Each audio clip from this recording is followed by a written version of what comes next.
என்னை தான் பெரு தாயும் தந்தையும் குருவும் தனிப்பெரும் தெய்வமும் தவமும் வான் பெருபொருளும்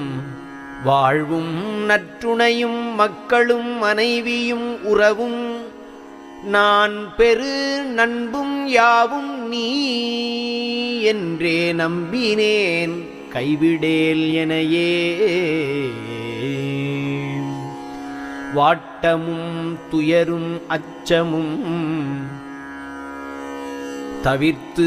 என் வடிவமும் வண்ணமும் உயிரும் தேட்டமும் நீயே கொண்டு நின் கருணைத் தேகமும்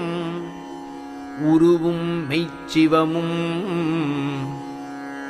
ஈட்டமும் எல்லாம் வல்ல நின் அருட்பேரின்பமும் அன்பும் மெய்ஞான நாட்டமும்